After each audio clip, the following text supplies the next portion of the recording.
Termo UPN ya.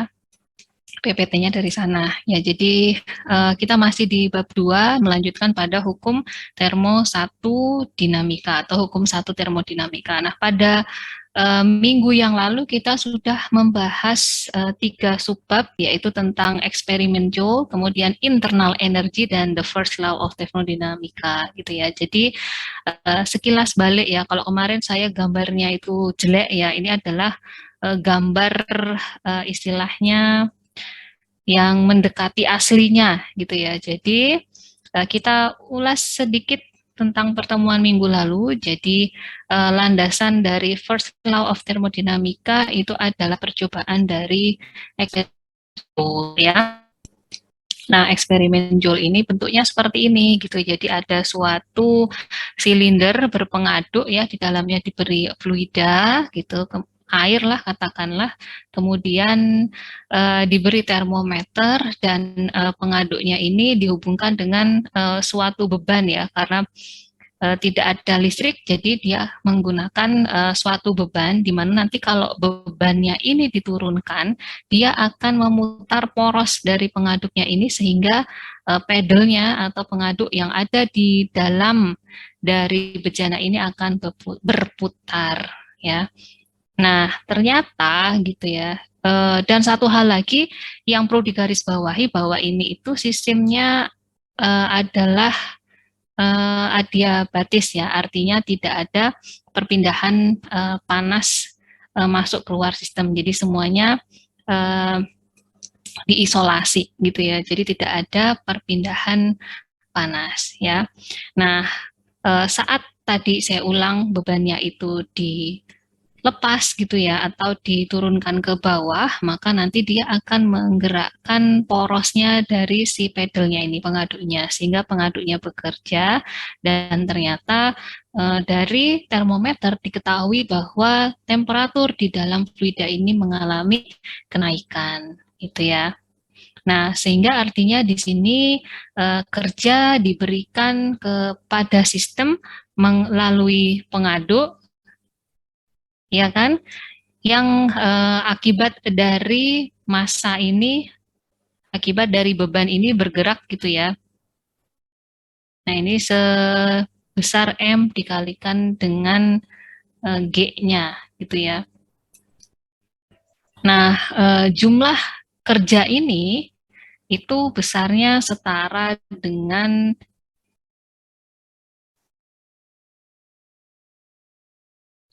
W sama dengan M dikalikan G dikalikan dengan H yang menyebabkan temperatur dari fluida di dalam silinder ini meningkat ya. Mula-mula katakanlah dari T1 menjadi T2 ya, pada tekanan yang sama. Nah, sehingga artinya di sini kerja yang diberikan ya, yang diberikan oleh si pengaduknya ini ditransfer ke dalam sistem, menyebabkan temperaturnya naik menjadi T2. Nah, kalau digambarkan prosesnya ini adalah seperti ini. Jadi dari kondisi 1 diberikan kerja ya, dari 1 menjadi 2. Nah, ini temperaturnya mengalami penaikan dari T1 menjadi T2. Nah, saat isolasinya itu dilepas ya, yang isolasinya ini dilepas, sehingga akibat adanya perbedaan temperatur yang menyebabkan Q ini akan ditransfer ya, atau berpindah dari sistem ke lingkungan ya, sampai dengan kesetimbangan termal itu terjadi. Artinya temperatur di dalam sistem ini sama dengan temperatur di lingkungannya. Nah, besarnya panas yang ditransfer ini katakanlah Q21. Nah, prosesnya seperti ini dari kondisi 2 ke kondisi 1. Jadi ini W masuk sistem, ya ini I keluar sistem ya. 1, 2, 2, 1 ini menunjukkan posisi gitu ya, dari 1 sampai dengan posisi yang kedua. Nah, artinya di sini itu adalah kalau kita lihat di sini kan Q-nya ini bisa dihitung dari MCP DT gitu ya. Nah, sebenarnya poin utamanya di sini berdasarkan dari percobaan Joule ini ternyata diketahui gitu ya, bahwa kerja yang diberikan ke dalam sistem itu ternyata sebanding ya dengan Q yang ditransfer dari sistem ke lingkungan. Nah, jadi jika dalam suatu proses siklus ini ya melibatkan interaksi sejumlah kerja dengan sejumlah panas, maka akan diperoleh hasil yang sama, di mana nilainya kerja ini akan sebanding dengan panasnya, gitu ya. Nah, dari sini muncullah hukum kekekalan energi, gitu ya, kekekalan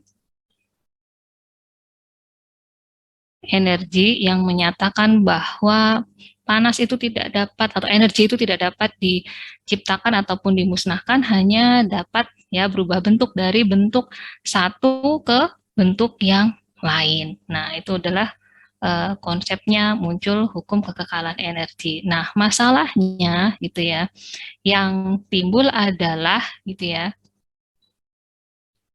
di mana sih energi ini berada saat gitu ya, saat kerja ini masuk ke dalam sistem dan sebelum ditransfer ke luar sistem gitu kan.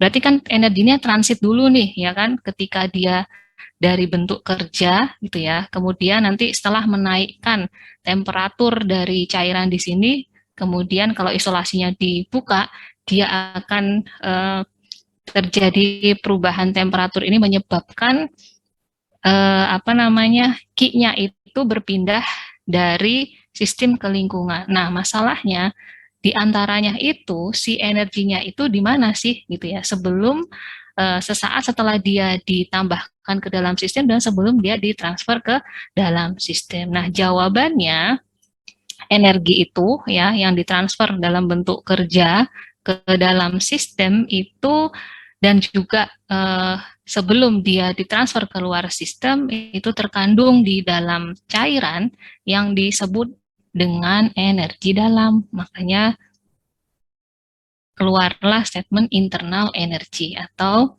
energi dalam gitu ya. Nah, berdasarkan pengertiannya, jadi yang namanya energi dalam itu adalah atau internal energy ini mengacu pada energi molekul yang menyusun dari suatu zat ya. Jadi energi kinetik dari proses translasi, rotasi. Kita lihat di sini ya ada vibrasi atom ya, di mana tentunya kan kalau penambahan panas itu akan meningkatkan energi dalam ya, karena gerakannya, translasi, rotasi, vibrasinya dari atom-atomnya itu kan semakin meningkat sehingga menyebabkan peningkatan energi dalam. Selain itu juga ada energi potensial dari gaya tarik menarik antara si molekul satu dengan lainnya yang menyusun gitu ya, yang menyusun istilahnya, mohon maaf, jadi ada energi potensial yang merupakan gaya tarik menarik maupun gaya tolak menolak antara molekul satu dengan molekul lainnya gitu ya. Dan sebenarnya selain itu di dalam internal energi juga ada yang namanya energi kimia gitu ya, yang merupakan energi ikatan yang menyatukan antara si atom satu dengan lainnya sebagai molekul.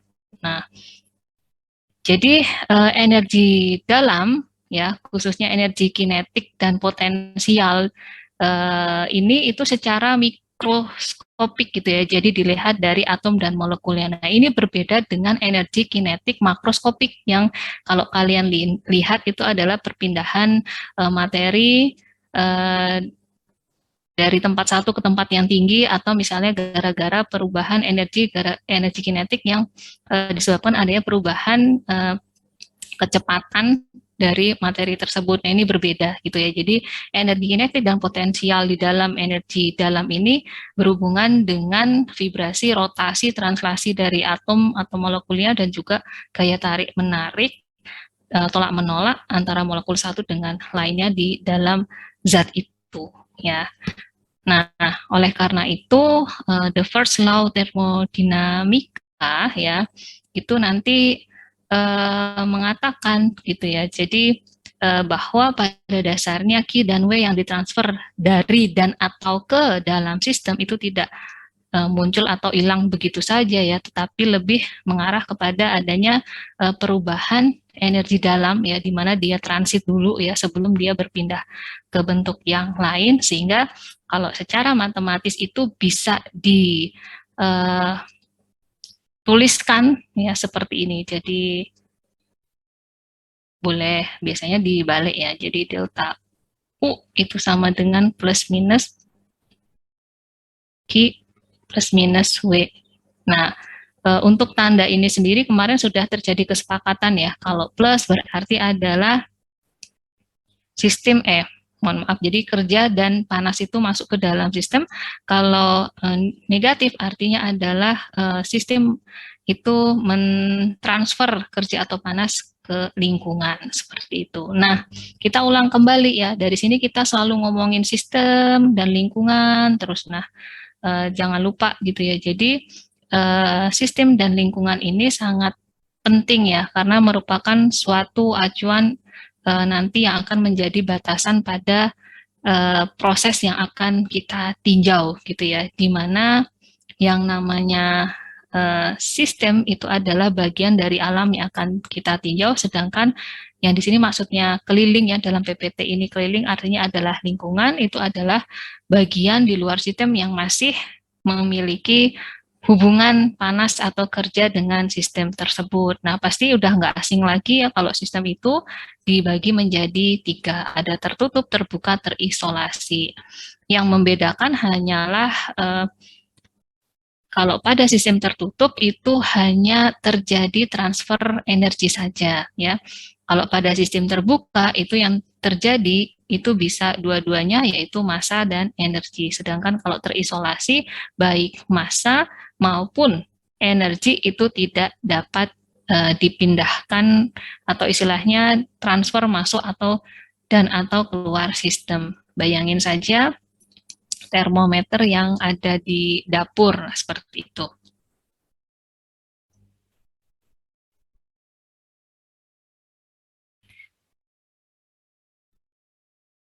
Nah, jadi hukum termodinamika 1 atau hukum 1 termodinamika ini merupakan hukum konservasi energi, di mana energi tidak dapat diciptakan maupun dimusnahkan, tetapi dapat berubah bentuk dari bentuk yang satu ke bentuk yang lainnya.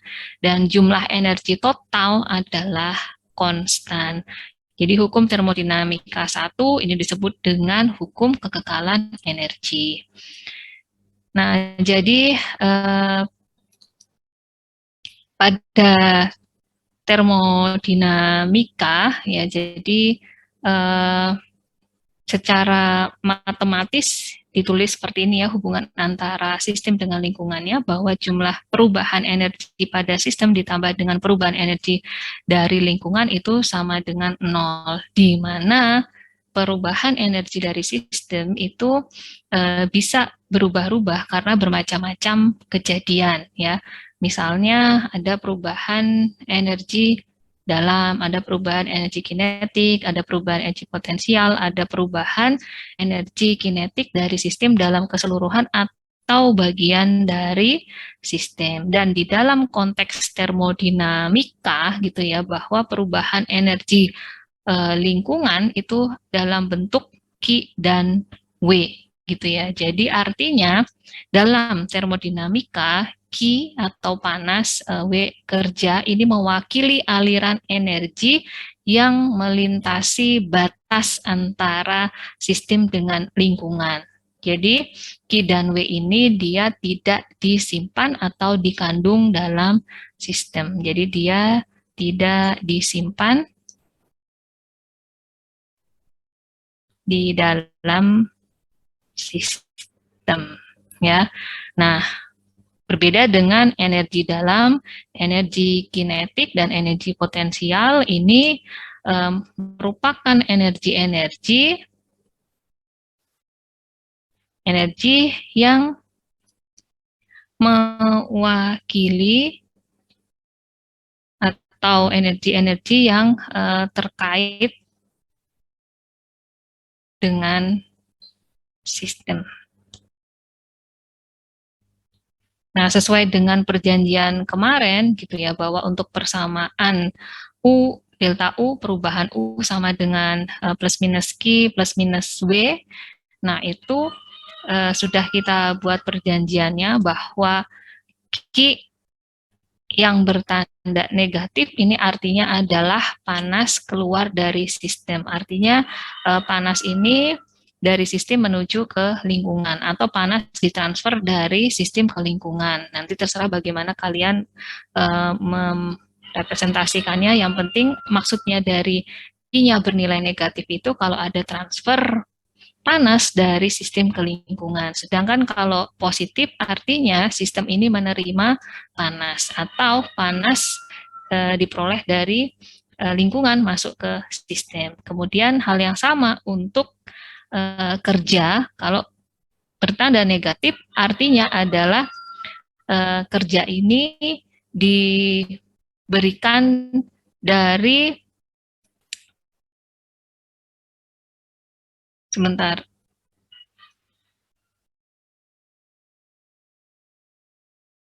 Oh, ini ada seharusnya rumusnya nggak gini ya. Jadi kalau kerja positif, jadi kalau kerjanya positif ini sebenarnya kerjanya ditransfer dari eh, lingkungan ke sistem. Ini kebalik ya. Ini positif, yang ini W-nya negatif. Untuk nanti rumusnya itu adalah delta U sama dengan Q ditambah dengan W gitu ya. Jadi ini kebalikannya, ini plus, ini minus gitu ya.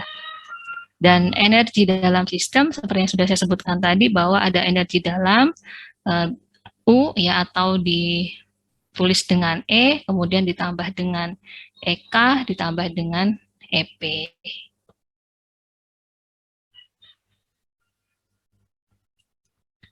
Nah, neraca energi untuk proses tertutup, jadi digambarkan dalam suatu percobaan, yaitu dengan menggunakan piston seperti ini ya. Jadi, bahwa suatu sistem ini menghisap, jadi suatu sistem di bawah penghisap tanpa gesekan dan memiliki tenaga dalam U1. Jadi mula-mula tenaga dalamnya itu U1, kemudian setelah dipanaskan sebesar Q, maka tenaga dalamnya itu berubah menjadi U2. Gitu ya, internal energinya setelah dipanaskan berubah menjadi U2. Nah, kemudian di samping itu juga digunakan untuk usaha luar sebesar W itu sama dengan P dikalikan dengan delta V, karena di sini ada perubahan volume ya dari V1 ke V2 gitu. Nah, maka kalau disusun persamaannya, Q yang digunakan untuk menaikkan internal energi dan untuk kerja, Q-nya itu sama dengan U gitu ya, di U2 min U1 karena delta U dikurangi dengan W-nya ini karena sistem negatif kan, karena sistem itu melakukan usaha gitu ya. Nah, kalau secara total gitu ya, persamaan untuk neraca energi pada closed system, jadi perubahan energi dalam total itu sama dengan Q ditambah dengan W. Ya, ini adalah persamaan hukum satu termodinamika untuk non-flow proses pada sistem tertutup, di mana UT ini menyatakan adalah total internal energi dalam sistem, dan UT ini dinyatakan gitu ya, M dikalikan dengan U atau N dikalikan dengan U, itu nilai dari UT-nya.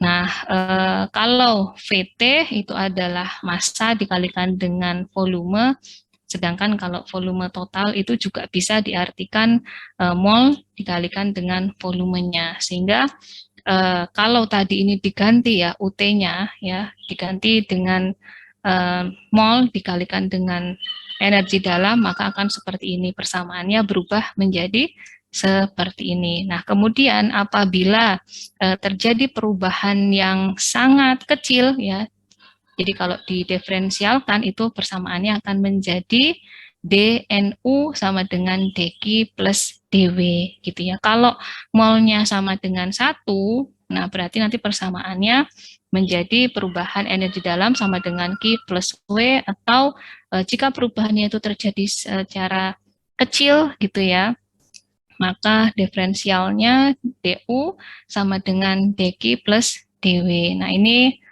masuk ke contoh soal, ini bisa dilihat mungkin sambil dibaca bukunya. Jadi ini ada Niagara ya yang memisahkan antara Amerika dengan Kanada, di mana di sini alirannya ini dari Danau Erie ke Danau Ontario gitu ya. Kemudian di mana danau ini dipisahkan gitu ya istilahnya dengan beda ketinggian itu sekitar 100 meter. Dan di sini istilahnya ya, kalau kita lihat mass of ini ketinggian ini gitu kan, ini kan menghasilkan energi potensial dan ini digunakan gitu ya. Energi yang dihasilkan dari perbedaan level ini digunakan untuk pembangkit tenaga ya, pembangkit listrik hidroelektrik ya. Kemudian ini nama dari pembangkit tenaga listriknya. Kemudian, nah ini bisa kita lihat di sini bahwa peak capacity dari daya yang dihasilkan dari air terjunnya ini adalah 2.300.000 kilowatt gitu ya, dengan laju alir sebesar 3.100.000 kilogram per sekon ya. Kemudian jika kita mengambil ya, basisnya misalnya 1 kilogram air pada sistem, maka Anda diminta untuk menghitung berapa sih potensial energi dari air terjun itu ya pada danau Erie-nya yang terhadap permukaan tinggi permukaan dari si Ontario. Jadi kalau digambarkan kan seperti ini ya, dia air terjunnya, misalnya ini danaunya si di sini adalah danau Erie, kemudian di sini adalah danau Ontario. Berarti ada perbedaan ketinggian ya sebesar 100 meter. Nah, di sini Anda diminta menghitung energi potensialnya. Pada skalanya adalah atau basisnya 1 kilogram air dalam sistem. Kemudian yang kedua, pada peak capacity ini berapa sih fraksi, jadi kayak seperti perbandingan antara potensial energi di A ini yang dikonversi menjadi energi listrik di power plant Robert Moses gitu ya. Nah, nanti berarti dari dayanya ini kemudian dibagi dengan EP yang didapat gitu ya.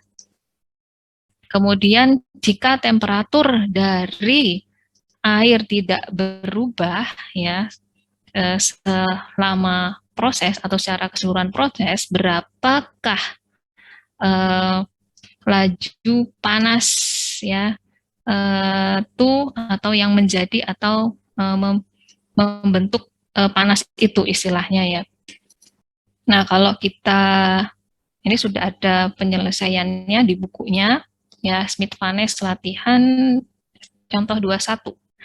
Ya, kita lihat tadi pertama karena yang ditanyakan adalah energi potensial, jadi energi potensial itu sendiri karena adanya perbedaan elevasi atau ketinggian dan ada gaya gravitasi, maka kita bisa langsung menghitung tadi ya bahwa delta H-nya itu adalah 100 meter, sehingga menggunakan rumus EP sama dengan MGH itu ya, dengan G-nya itu 9,81 meter per sekon kuadrat gitu, akan ditemu nilai sebesar sekian ya. Ini konversi satuannya gitu ya. Kemudian mengingat lagi bahwa tadi bahwa 1 kilowatt itu sama dengan 1000 joule per sekon, Dan di sini electrical energinya tadi mau kita rubah dalam satuan per kilogram, karena yang kita tinjau ini kan satuannya per kilogram ya. Maka tadi dayanya besarnya sekian ya, 2,32.300.000 kilowatt dibagi dengan flow-nya tadi ya, flow-nya si airnya itu adalah 3.100.000 kilogram per sekon gitu ya. Kemudian akan didapat nilai ini.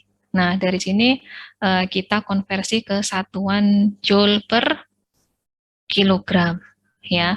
Dimana dari sini ya 1 kilowatt sama dengan 1000 joule per sekon, artinya kalau 0,742 kilowatt per sekon berarti kan tinggal dikalikan 1000 aja ya, ketemunya 742 joule per kilogram. Nah, dari sini kita bisa menghitung berapa sih fraksi dari energi potensial yang terkonversi atau yang berubah menjadi energi listrik ya. Tinggal nanti dibagi 742 per 981 joule. Nah, maka nanti akan diperoleh nilai efisiensi konversinya itu adalah 0,76. Nah, kemudian dari pertanyaan ketiga gitu ya, berapa sih panas yang berubah gitu istilahnya ya. Nah, kita tahu di sini bahwa berdasarkan hukum termo 1 tadi gitu ya, di mana kalau disusun delta U sama ditambah dengan delta EP ditambah dengan delta EK itu sama dengan Q ditambah dengan W gitu ya. Nah, karena di sini asumsinya dia adalah isotermal ya, karena tidak ada perubahan temperatur, maka delta U-nya sama dengan 0 dan dianggap karena kita nggak tahu kecepatannya si ini ya, kecepatan airnya, maka diasumsikan sama gitu ya antara tadi ya dari titik 1 ke titik 2 ya, sehingga nanti EK-nya juga 0, sehingga nanti EP-nya itu rumusnya tinggal delta EP sama dengan Q ditambah dengan W gitu ya. Kalau kita masukkan di sini ya, di mana kalau kita mau nyari Q, berarti kan rumusnya menjadi delta EP min W gitu ya. Dan di sini sistem itu melakukan kerja ya, artinya di sini berarti EP-nya tadi, karena EP-nya kok negatif, kenapa? Karena kan di sini posisinya sebenarnya dari 0 ke, mohon maaf ya tadi kebalik ya, dari sini ke sini gitu ya. Berarti kan sebenarnya arahnya negatif ya, jadi Z-nya dari sini ke sini. Nah, maka nilai EP-nya adalah minus 981 ya, kemudian dikurangi dari W-nya karena sistemnya itu melakukan kerja ya, maka menjadi minus 742 joule ya, minus-minus jadi positif, maka Q yang hilang itu sebesar, karena dia tandanya negatif, berarti adalah Q yang hilang sebesar 239 joule. Sampai sini ada yang mau ditanyakan?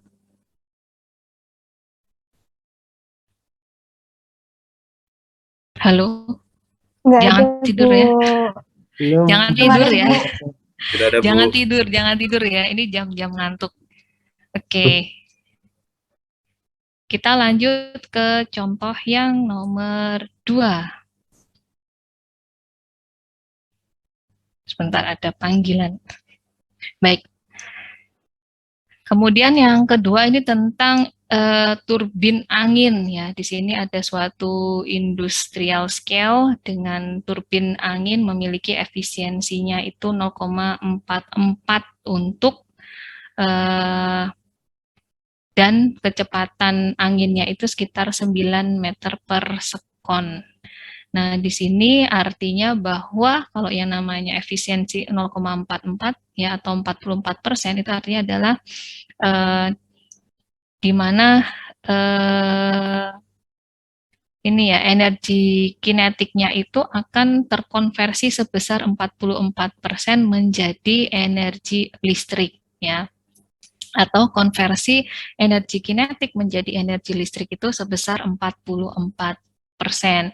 Nah, ini kemudian total airflow ini artinya berarti total udara yang mengalir ya, kemudian ke dan menggerakkan turbin ya dengan rotornya itu berdiameter 43 meter, ini laju alir dari udaranya itu adalah 15.000 kg per sekon ya, kecepatan laju alir udaranya. Nah, yang ditanya adalah yang pertama, berapa sih energi listrik yang diproduksi ketika 1 kg air ini melalui atau melewati turbinnya. Kemudian yang kedua, apakah daya ya, jadi what is daya yang keluar dari turbin ya, mencari dayanya. Kemudian yang ketiga, jika tidak ada panas yang ditransfer ke udara dan tidak ada temperatur yang berubah ya, maka berapa sih perubahan kecepatan dari si udaranya ini, perubahan kecepatan udaranya ini setelah melewati turbin ya. Nah, kalau kita lihat di sini berarti kan ini yang berubah, kalau kita lihat karena ada kecepatan ya, di sini tidak ada perubahan temperatur dan juga tidak ada perubahan posisi, artinya yang bekerja adalah perubahan energi kinetik. Nah, sehingga kita bisa menghitung energi kinetik yang dihasilkan dari udara tadi ya, dari turbinnya ya. Jadi EK-nya itu sama dengan setengah mv kuadrat ya. Tadi tinjauannya adalah 1 kilogram udara ya. Kemudian kecepatan udaranya tadi adalah 9 meter per sekon kuadrat. Ya. Karena rumusnya setengah mv kuadrat, maka nanti ini dipangkatkan 2, kemudian dibagi 2, ketemunya adalah 40,5 kilogram meter kuadrat per sekon kuadrat. Nah, ini artinya sama dengan joule ya, kilogram meter kuadrat per sekon kuadrat, sehingga satuannya menjadi 40,5 joule.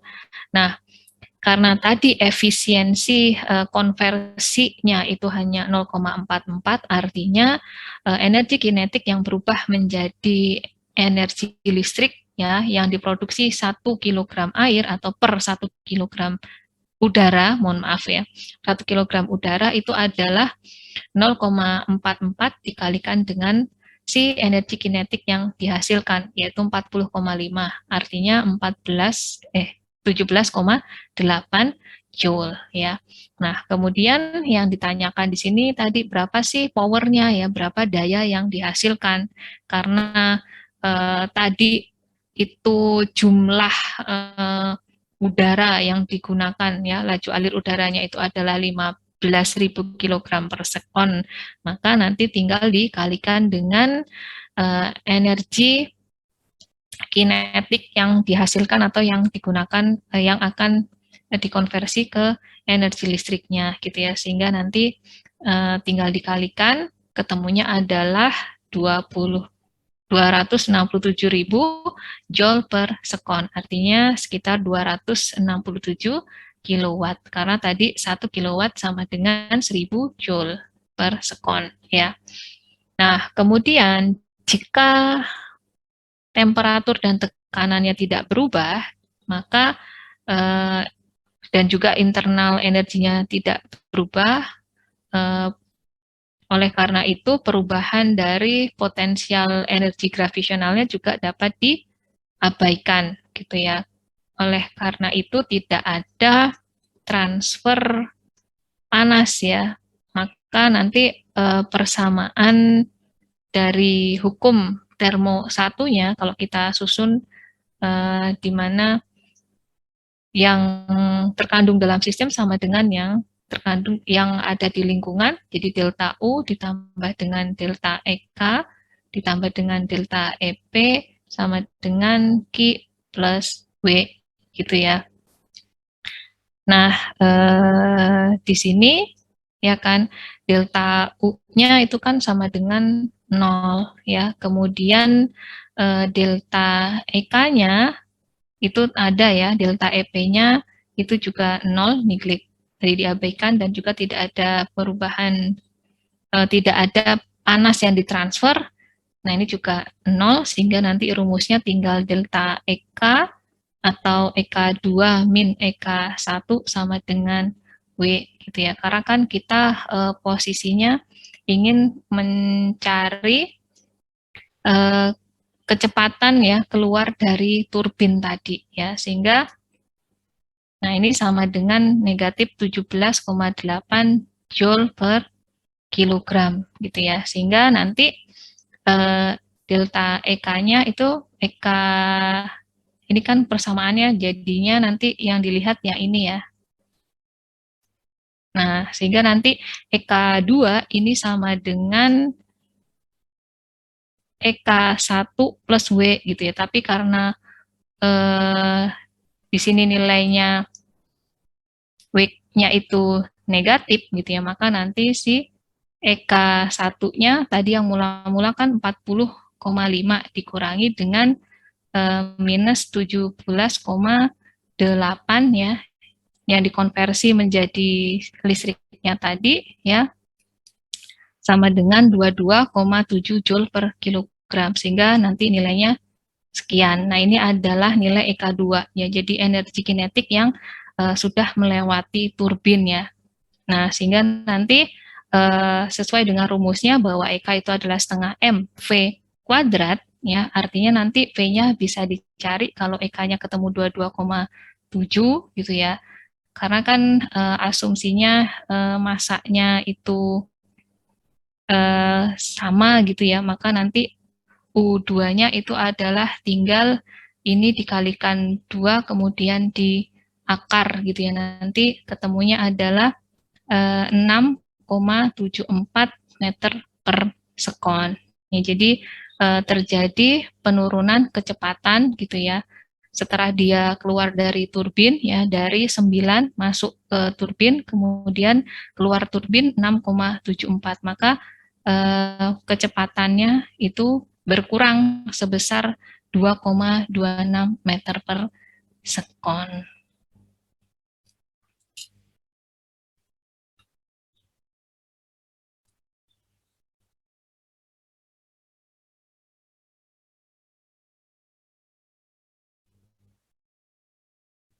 Ya, sebentar.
Kita lanjutkan ke keadaan termodinamika dan juga fungsi keadaan ya, state function dan termodinamika state. Nah, jadi besaran termodinamika itu ada dua, jadi ada yang state variable dan juga ada yang path variable atau non state variable. Jadi ada yang variabel namanya kondisi, sama satu lagi ada yang variabel lintasan gitu ya, yang pet variabel ya. Variabel posisi sama variabel yang lintasan. Nah, untuk yang state variabel ini contohnya besaran-besaran seperti temperatur, tekanan, entalpi, energi dalam, kemudian volume dan entropi. Sedangkan kalau yang non-state variable atau pet variable itu adalah Q, W ya. Kalau dalam rumus hukum termodinamika 1 itu ruas kiri yang merupakan sistem ya, itu adalah state variable, sedangkan yang ruas kanan yang energi yang dari lingkungan itu disebut dengan non-state variable. Jadi apa sih state variable atau sistem variabel? Itu adalah di mana variabel-variabel yang harganya itu tergantung dari state atau keadaan sistem, tidak tergantung dari rute lintasan atau path dari perubahan sistem. Nah, seperti ini contohnya. Jadi, jika suatu sistem mengalami perubahan dari kondisi atau keadaan 1 ke keadaan 2 menurut rute A, dan Anda ingin menghitung berapa perubahan energi dalam dan juga entalpi dari sistem tersebut, maka jika menggunakan rute A, itu tentunya akan sangat kompleks, sehingga perhitungannya dengan menggunakan rute A, ya ini tentu akan sangat sulit gitu ya untuk menghitung delta UA dan delta HA. Maksudnya adalah menghitung perubahan energi dalam dengan menggunakan lintasan A dan perubahan entalpi dengan menggunakan lintasan A. Jadi oleh karena itu untuk memudahkan perhitungan ya,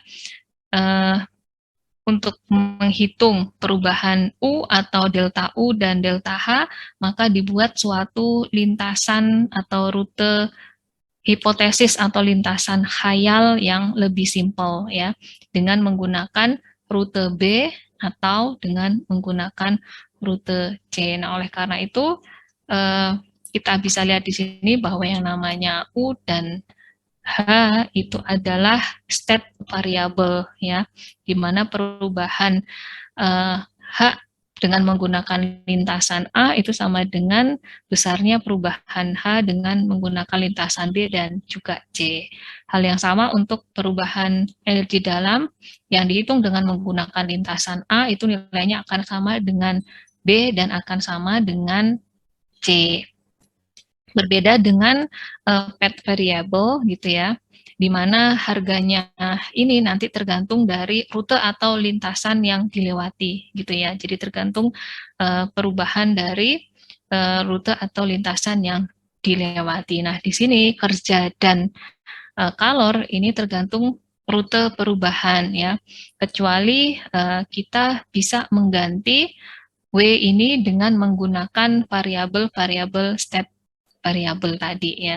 Nah, fungsi keadaan ya seperti jika didiferensialkan ya, atau diferensiasi dari fungsi keadaan, misalnya dP ya, tekanan ini kan state variable ya, merupakan fungsi keadaan, maka nanti akan menghasilkan delta P gitu, atau perubahan P. Sama halnya dengan V, kalau diintegralkan akan menjadi delta V, tetapi tidak untuk pet variable. Ketika pet variable ini didiferensiasikan gitu ya, kemudian diintegralkan untuk mendapatkan nilainya, maka nilainya tidak akan menjadi delta Q atau delta W, tetapi ya sebesar Q dan W gitu ya.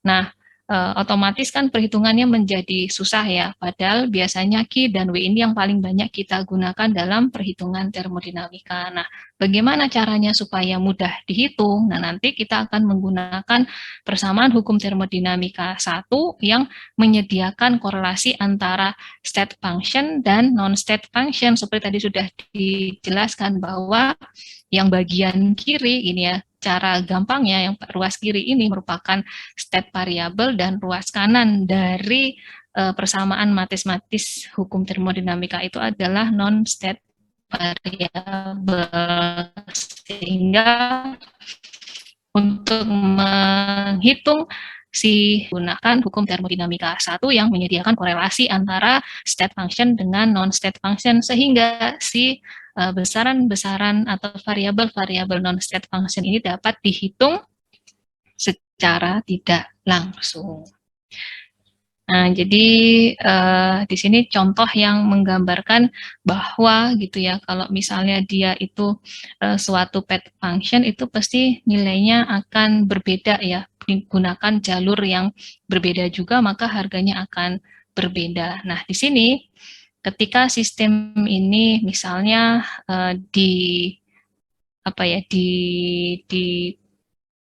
dirubah gitu ya dari kondisi A ke kondisi B gitu ya. Nah, dengan menggunakan lintasan A, C, B, maka nanti sebesar 100 Joule ini panas mengalir masuk ke dalam sistem dan nanti sebesar 40 Joule ini kerja keluar sistem atau sistem mengeluarkan kerja sebesar 40 Joule. Nah, berapa sih panas yang mengalir ke dalam sistem selama yang jalur atau lintasan A, E, B gitu ya, jika kerja yang dilakukan oleh sistem adalah 20 Joule gitu ya. Kemudian berapa yang B, berapakah jika nanti posisinya itu akan dikembalikan ya dari ini kan kalau awal dari A ke B, sekarang B ke A ya dengan menggunakan lintasan B, D, A, jika kerja yang dilakukan oleh sistem adalah 30 Joule gitu kan. Apakah sistem itu nanti akan menyerap atau melepas panas dan berapa besarnya. Nah, kita tahu ya, jadi nanti di sini itu hubungannya akan menghubungkan antara kerja dan istilahnya adalah panas ya, dan juga sistem adalah delta U total gitu ya, karena kan perubahan energi dalam sistem sama dengan perubahan energi lingkungannya gitu ya, sehingga delta U totalnya ya itu sama dengan Q ditambah dengan W. Nah, maka dari itu ya yang namanya delta U itu kan state function ya, artinya dia tidak berubah, nilainya itu tidak berubah dengan berubahnya lintasan. Nah, oleh karena itu kita mencari delta U-nya dulu gitu ya.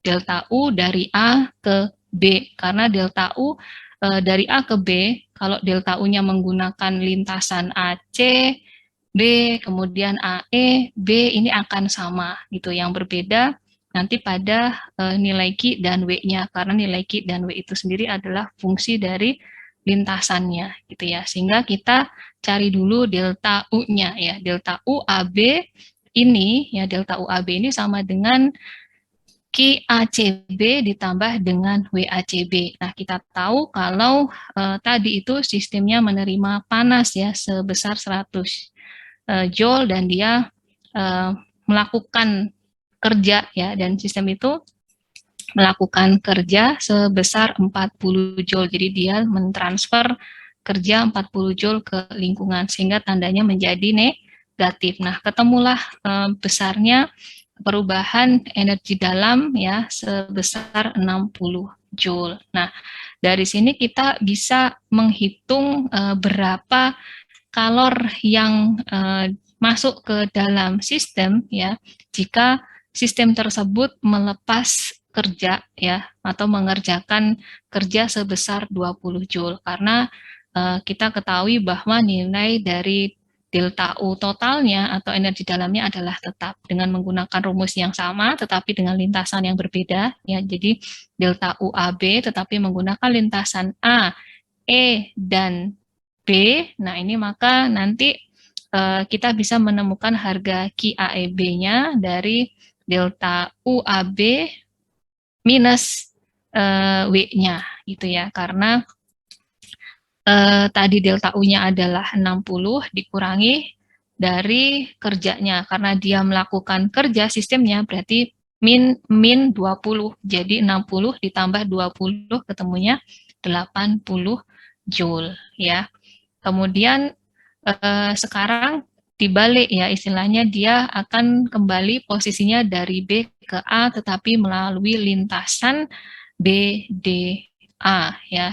Nah, nanti di sini yang berubah dari nilai energi dalamnya juga otomatis kalau ini ke sana kan positif ya awalnya ya. Kalau dia balik ke sini jadi UAB ini sama dengan minus UBA ya. Nah, ini atau UBA itu sama dengan minus UAB sebesar negatif 60 Joule. Nah, dengan menggunakan rumus tadi hukum termo 1, closed system ya, di mana delta U sama dengan Q plus W. Nah, tapi ini lintasannya dibalik ya, maka delta U BA sama dengan Q BDA ditambah dengan W BDA ya. Nah, kita tahu di sini bahwa tadi nilai dari delta U BA-nya itu sama dengan negatif 60 dan di sini work done on system berarti sistemnya ini ya jadi sistemnya ini diberi kerja ya berarti nilainya adalah positif ya. Nah, maka nanti ketika kita mencari Q BDA-nya berarti ini min ini kan pindah posisi menjadi negatif 90 Joule. Nah, karena ini nilainya negatif, artinya itu sistem itu mengeluarkan panas atau transfer panas dari sistem ke lingkungan ya. Jadi terjadi transfer panas dari sistem ke lingkungan. Jadi dia tidak menyerap panas, tapi dia mentransfer panas dari sistem ke lingkungan. Nah, ini hanya ingin menggambarkan bahwa Q dan W itu adalah pet function ya, sedangkan delta U itu adalah state function. Nah, kita kemarin sudah membahas tentang kesetimbangan ya, ini sedikit diulas lagi. Jadi yang namanya kesetimbangan itu adalah suatu keadaan yang statis. Jadi tidak ada perubahan selama sistem itu seimbang ya, dan tidak ada kecenderungan untuk merubah keadaan yang statis itu ya. Jadi statis berarti kan tidak bergerak ya, tetap ya. Karena pada umumnya kecenderungan perubahan keadaan itu akibat adanya driving force ya. Nah, kalau tidak ada driving force ya di dalam sistem itu artinya tidak akan timbul perubahan keadaan. Nah, contohnya seperti perbedaan suhu itu menyebabkan adanya aliran panas. Seperti tadi contoh yang di eksperimen Joule ya, ketika kerja itu sudah diberikan pada sistem, kemudian menimbulkan kenaikan suhu pada sistem, dan ketika isolasinya itu dibuka, akibat adanya perbedaan suhu antara sistem dan lingkungan menyebabkan terjadi transfer panas ya, atau adanya aliran panas dari sistem ke lingkungan. Nah, kemudian juga yang kedua adanya mechanical force ya, di mana seperti contohnya adalah tekanan pada piston, dan juga kalau pada reaksi kimia itu terjadi perbedaan potensial kimia yang menyebabkan terjadinya reaksi kimia. Jadi kalau pada kesetimbangan kimia itu nilai dari potensial chemicalnya itu sama. Nah, ke depannya nanti kita juga akan membahas tentang kesetimbangan fasa, dan ini dibahas sedikit tentang aturan fasa. Jadi ada yang bilang phase rule ini bahasa Indonesianya aturan fasa, ada yang bilang hukum fasa, tapi maksudnya sama ya. Jadi di sini yang namanya aturan fasa, rumusnya ini dikeluarkan oleh Willard Gibbs ya. Rumusnya adalah F sama dengan 2 dikurangi P ditambah dengan N ya, di mana F ini menunjukkan derajat kebebasan pada sistem. Kemudian P ini menunjukkan jumlah fase, dan N ini menunjukkan jumlah spesies kimia. Jadi komponen senyawa kimianya yang ada di dalam sistem itu. Jadi derajat kebebasan pada sistem ini merupakan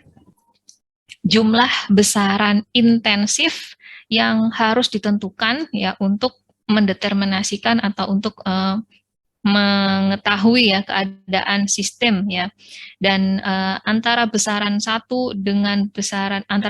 intensif satu dengan intensif yang lainnya itu sifatnya independen ya, jadi tidak saling mempengaruhi gitu ya. Jadi di sini derajat kebebasan di sini adalah untuk sifat atau untuk besaran intensif ya.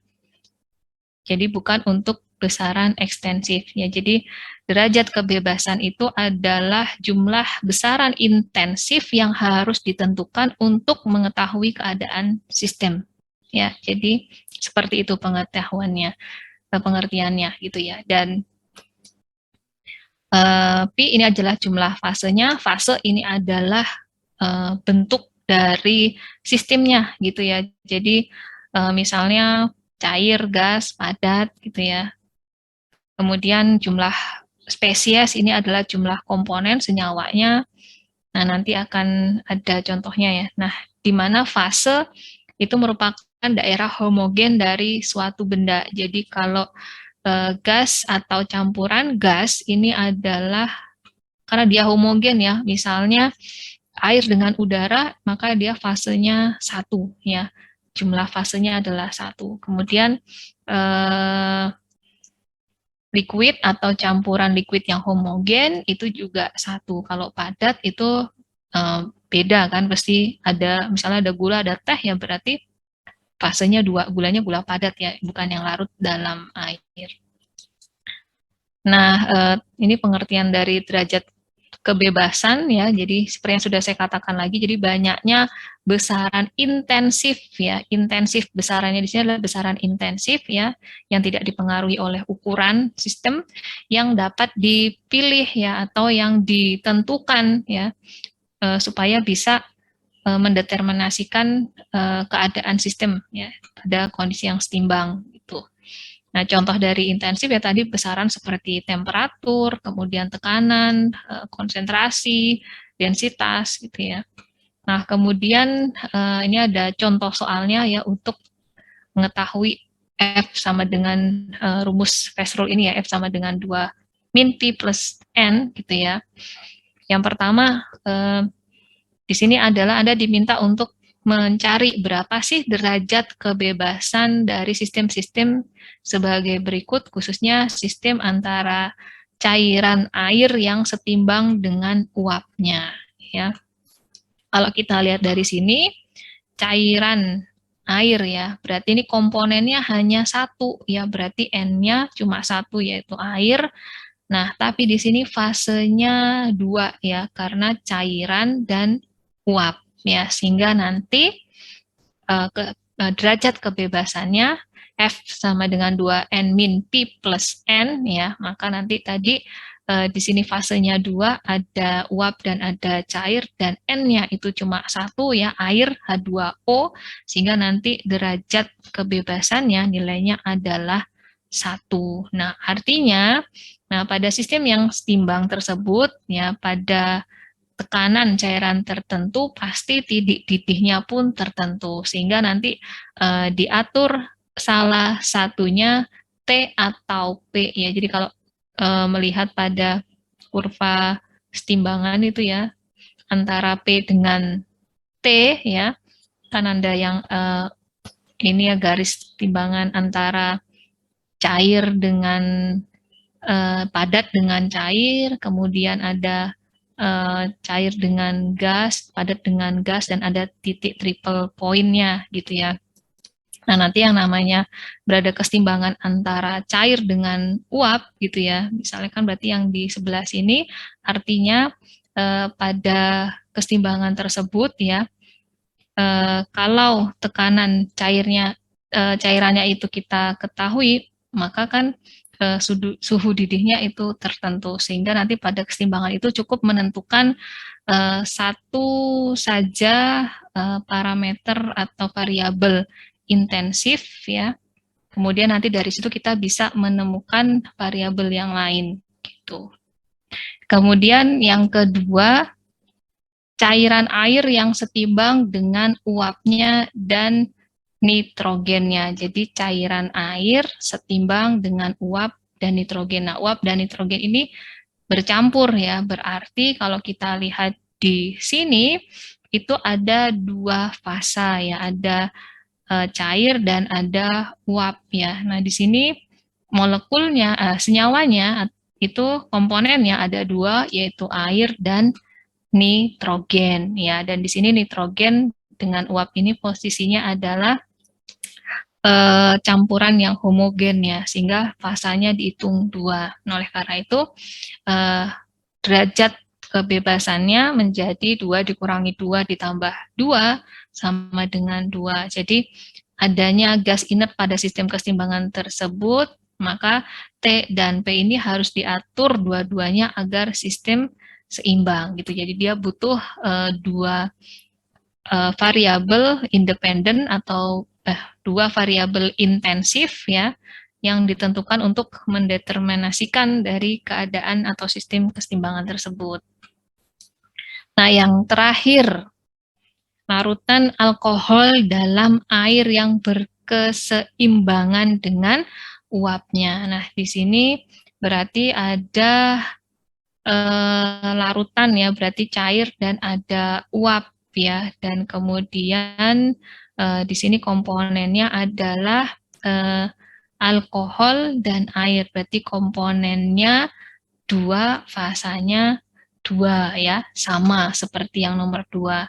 Nah, di sini juga dibutuhkan dua variabel intensif ya, dan supaya diketahui keadaan sistem keseimbangannya.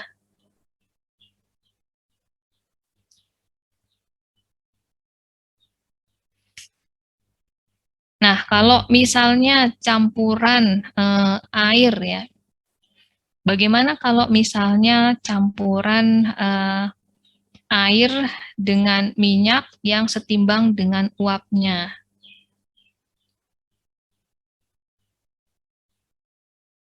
Yang keempat, misalnya ada campuran air dengan minyak yang setimbang dengan uap. Ini uapnya nih uap air ya, uap air. Maka kalau kita lihat di sini, nah itu komponennya kan dua ya, tetap ya. Komponennya tetap dua, tapi jumlah fasanya itu ada 3 ya. Karena apa? Pertama nih air, minyak, dan uap air. Kenapa 3? Karena air dengan minyak tidak saling melarutkan ya, sehingga nanti derajat kebebasannya itu adalah 2 dikurangi Pi ditambah N sama dengan 2 dikurangi ini bukan F, maaf ya, Pi ya, dikurangi dengan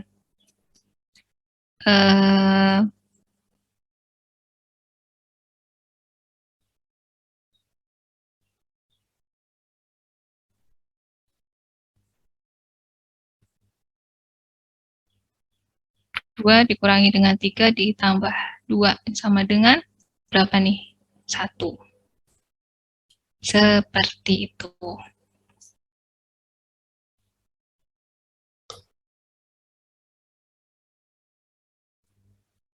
Nah, kita kembali mengulas pada proses reversibel ya. Jadi yang namanya proses reversibel adalah proses yang arahnya dapat dibalik karena adanya perubahan infinitesimal atau extremely small dari kondisi eksternal. Ya, kalau kita lihat di sini ya.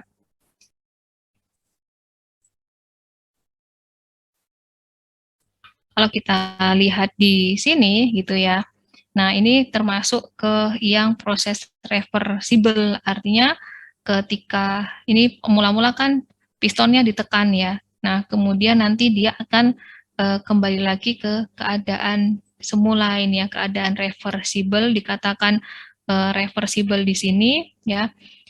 Ketika dia akan kembali ke keadaan semulanya itu, di sini perubahannya itu terjadi dengan sangat infinitesimal. Jadi perubahannya sangat kecil ya dari kondisi eksternalnya. Ya, jadi di sini tuh seperti diangkat satu-satu gitu ya dari gaya yang menekan pistonnya ini, tapi kecil-kecil gitu ya, nggak langsung misalnya ini satu bongkah yang besar diambil gitu ya. Nah itu kan langsung jeglek gitu ya, perubahannya langsung sangat besar. Nah itu bukan termasuk reversible karena dikatakan bahwa untuk mengembalikan ke posisi semula dia memerlukan tenaga yang besar gitu ya. Tetapi kalau misalnya ketika dia kembali ke semula, ini perubahannya sedikit demi sedikit ya, kecil, sangat kecil bahkan ya, infinitesimal, yang artinya bahwa tidak perlu bersusah payah atau tidak perlu butuh tenaga yang banyak untuk memindahkan kembali ke posisi semula, ini kan kecil-kecil ya. Nah, artinya ini adalah prosesnya reversible gitu ya, sehingga bisa dikatakan bahwa yang namanya proses reversible itu kalau lingkungannya ini dia memperoleh kerja minimal ya, lingkungannya ini memperoleh kerja minimal, tetapi sistemnya ini itu memperoleh kerja yang maksimal. Nah, jadi pada usaha kompresi ekspansi gas yang disebabkan oleh pergeseran infinitesimal dari piston ya, yang dilihat dari perubahan volume dari pistonnya itu, maka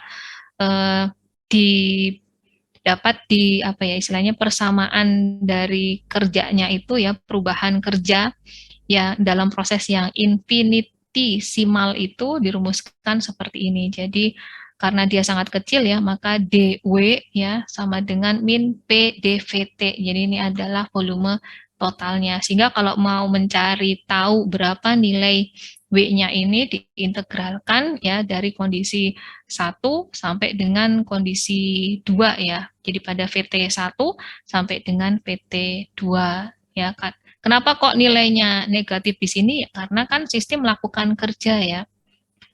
Dia melakukan kerja ke sana kan. Nah, artinya nilainya negatif. Jadi dW min P dVt. Nah, ini adalah bentuk dari suatu sistem ya. Jadi kerja reversible atau kita sebut dengan mechanical reversible ya. Seperti itu. Nah, resumenya untuk proses reversible ini ciri-cirinya ya, proses reversible itu tanpa ada friksi ya, kemudian perubahan dari keadaan kesetimbangan adalah kecil sekali, jadi infinitesimal, jadi seperti diangkat satu-satu ya, bebannya yang buat nahan ke bawah ini diangkat satu-satu, tapi dalam jumlah yang sangat kecil ya, sehingga perubahannya ini dianggap sangat-sangat kecil ya, extremely small atau infinitesimal ya, seperti itu. Kemudian dia melewati serangkaian keadaan keseimbangan dan juga disebabkan oleh ketidakseimbangan gaya yang besarnya infinitesimal.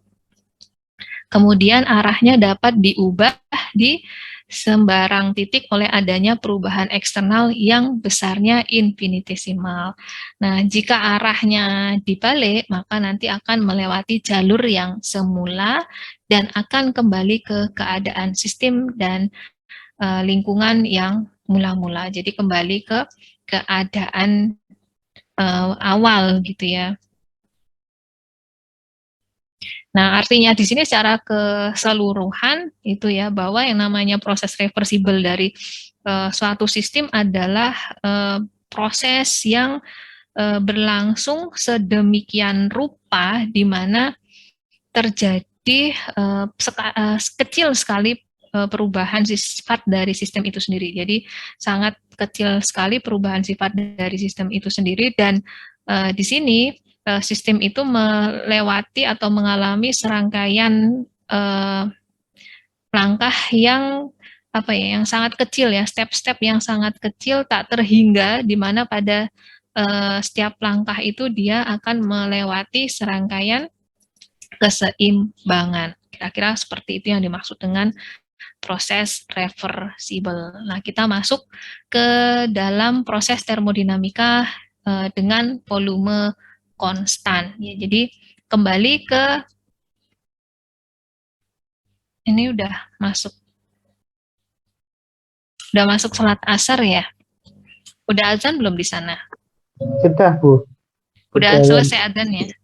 Sudah. Bu. Ya. Belum. Ya. Ya, Bu. Oke, sebelum kita masuk ke proses dengan volume konstan dan tekanan konstan, saya mohon izin ya pada teman-teman di